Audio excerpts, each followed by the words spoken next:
An international sex offender who jumped bail and escaped from Cleveland, now back in custody. 19 Data journalist Jeff Slauson joins us with Stephen Pittman's run from the law and Jeff, how Marshals were eventually able to track him down. Yeah, long story short here, he left in 2014, came back, then left again. And it actually asks a lot of questions as to how bail was set and why this person was able to get as far as he did. This all starts in Texas in 2009 when Stephen Pittman was convicted of sexual assault. Then in 2011, he was facing fraud charges in Virginia. If that name looks familiar, he was impersonating former NFL quarterback Vince Young and was actually taking people's money saying, hey, I'll help you start a business, and never did. He ended up going to jail for the convicted sexual assault case, and then in 2014 was released.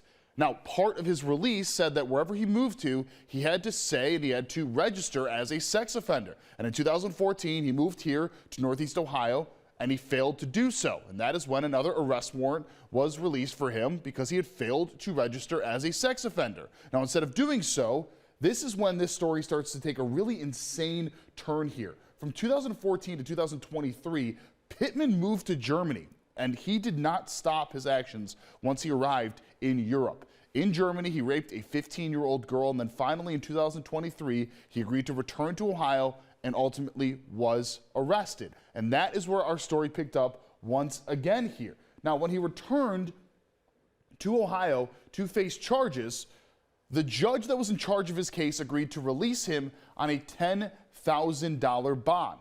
Now, this is a person that is known to be a potential flight risk. He already had left the entire country to avoid arrest. So, $10,000 bond was placed. He ended up posting that, and yeah, could not be found again. Ultimately, he did flee to Maryland, was staying at a house that he had tried to register as his residence previously. Ultimately, in 2024, he had failed to register as a sex offender. That's how the U.S. Marshals got alerted to him, and then today was arrested by the U.S. Marshals. So, a long story short here, he now faces charges both in Ohio and in Maryland, a very dangerous person finally off the street. I did reach out to the judge's office to wonder why the bond was set at only $10,000, and they declined to answer.